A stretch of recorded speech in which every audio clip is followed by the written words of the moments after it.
Political webs ప్రేక్షకులకు నమస్కారం. మిత్రులారా, అందరికీ కూడా ఆంగ్ల నూతన సంవత్సర శుభాకాంక్షలు తెలియజేస్తా ఉన్నా. సో మొత్తానికైతే తెలంగాణ టాప్లో ఉన్నదంటే మందుదాగుట్లా ఉన్ని మర్డర్లు చేస్తున్న టాప్లో ఉన్నది మిత్రులారా. సో దానికి సంబంధించిన వివరాలన్నీ కూడా ఇప్పుడు మీకు నేను తెలియజేస్తా ఉన్నా.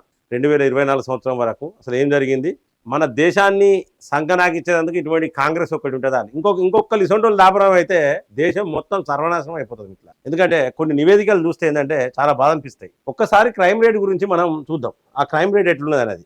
ఇక చూడండి, క్లియర్ కట్గా వీళ్ళు పుస్తకాలు పట్టుకొని 2024 ఈ సంవత్సరంలో ఆ క్రైమ్ రేటు నిరుడితో పోలిస్తే 4.78% ఎక్కువ పెరిగిందని. ఎందుకంటే కాంగ్రెస్ గవర్నమెంట్ వచ్చింది కదా.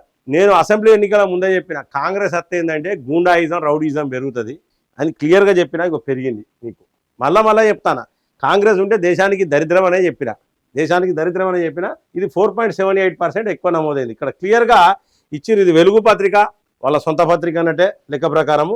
పోయినాడు 2,13,121 కేసులు నమోదైతే ఈసారి 2,34,158 కేసులు. అంటే తెలంగాణలో క్రైమ్ రేటు పెరిగింది అనేది క్లియర్గా వాళ్ళే ఒప్పుకున్నారు, వాళ్ళే ఇచ్చారు. ఇక పోతే మరి భారతదేశంలో ఎట్లున్నది, నరేంద్ర మోడీ గారి ప్రభుత్వంలో ఎట్లున్నది మరి ఇది ఒక్కసారి మనం చూడాలి. 1953 సంవత్సరంలో 1,00,000 మందిలో 1,00,000 మందిని తీసుకుంటే ఇది 1,00,000 మందికి లెక్క 160 కేసులు అయ్యేది 1953లో. అట్లనే 63లో 143.5 కేసులు అయ్యేది, 73లో 187, 83లో 187, 93లో 184, ఇట్లా 514 2003లో, 2013లో 540, ఇప్పుడు 2023లో 423. ఇది 2023 ఫైనల్ వరకు వచ్చింది మనకు. సో 422. ఇది నరేంద్ర మోడీ గారి ప్రభుత్వం అనేది ఇక్కడ స్టార్ట్ అయింది మిత్రులారా. సో మొత్తానికైతే 2013 నుంచి వెళ్ళి 2023 వరకు, అంటే ఇక్కడ నరేంద్ర మోడీ గారి పాలన, భారతీయ జనతా పార్టీ పాలనలో క్రైమ్ రేట్ తగ్గింది. కారణం ఏంటంటే, ఇక్కడ క్రైమ్ రేట్ తగ్గడానికి గల కారణం ఏంటంటే చాలా రాష్ట్రాలలో భారతీయ జనతా పార్టీ ప్రభుత్వం ఉండడమే. దేశం మొత్తంలో నరేంద్ర మోడీ గారు ఎట్లున్నారో రాష్ట్రాలలో భారతీయ జనతా పార్టీ ప్రభుత్వం ఉండడం వల్ల ఇక్కడ క్రైమ్ రేట్ అనేది తగ్గింది. చాలా రాష్ట్రాలలో ఉన్నది భారతీయ జనతా పార్టీ ప్రభుత్వం. సో కాబట్టి ఇక్కడ క్రైమ్ రేట్ అనేది తగ్గింది 10 సంవత్సరాలు. ఇక చాలా మంది అంటారు, ఇక్కడ ఇంతకుముందు నా మిత్రుడు కూడా ఒక మిత్రుడు చెప్పిండు, ఈ 2003 వరకు కూడా ఇక్కడ 514 ఉన్నది కదా, మరి వాజ్పేయి గవర్నమెంట్ కదా అని చెప్పేసి. వాజ్పేయి గవర్నమెంట్ అంటే 93 నుంచి వెళ్ళి 2003 వరకు వాజ్పేయి గవర్నమెంట్ లేదు. 1998 నుంచి వెళ్ళి 2004 వరకు వాజ్పేయి గారు ఉన్నారు, 1998. సో కాబట్టి ఇక్కడ అంటే 5 సంవత్సరాల క్రైమ్ రేట్ ఇంకా వీళ్ళదే కాంగ్రెస్ ప్రభుత్వం ఉన్నప్పుడు జరిగింది, ఇంకో 5 సంవత్సరాలది ఇక్కడ యాడ్ అవుతుంది. అంటే 10 సంవత్సరాల పాలన వాజ్పేయి గారు చేయలేదు, 6 సంవత్సరాల పాలన చేసారు. సో కాబట్టి ఇందులో మిగతా 4-5 సంవత్సరాల పాలనకు సంబంధించిన క్రైమ్ రేటు వాళ్ళ దగ్గర ఉన్నది. అదిభోంగా వాజ్పేయి గారు ఉన్నప్పుడు మన దేశంలో ఎక్కువ రాష్ట్రాలలో భారతీయ జనతా పార్టీ ప్రభుత్వం లేదు. ఇదంతా నేను క్లియర్గా ఎందుకు చెప్తున్నా అంటే మిత్రులారా, ఒకటి గుర్తుపెట్టుకోండి, ఎక్కడైతే భారతీయ జనతా పార్టీ ప్రభుత్వం ఎక్కువ ఉండదో అక్కడ క్రైమ్ రేట్ తక్కువ ఉన్నది. ఉత్తరప్రదేశ్లో చాలా మంది ఏం చెప్తా ఉంటారంటే దేశంలోనే క్రైమ్ రేటు ఎక్కువ ఉన్న రాష్ట్రం ఏంటంటే ఉత్తరప్రదేశ్ అని చెప్తారు. కానీ ప్రశ్న అది కాదు. భారతీయ జనతా పార్టీ యోగి వచ్చినాక క్రైమ్ రేట్ ఎట్లున్నది, యోగికి ముందు క్రైమ్ రేట్ ఎట్లున్నది అనేది మనం కంపేర్ చేసుకోవాలి. యోగి వచ్చిన తర్వాత క్రైమ్ రేట్ తగ్గింది. తప్పు చేయాలంటే ఉచ్చబోసుకుంటా ఉన్నారు ఒక్కొక్కరు. గ్యాంగ్స్టర్లు ఉండేది, ఒక్కొక్క గ్యాంగ్స్టర్లను అడ్డంగా చంపిపడేసింది. కాబట్టి క్రైమ్ రేట్ తగ్గిపోయింది.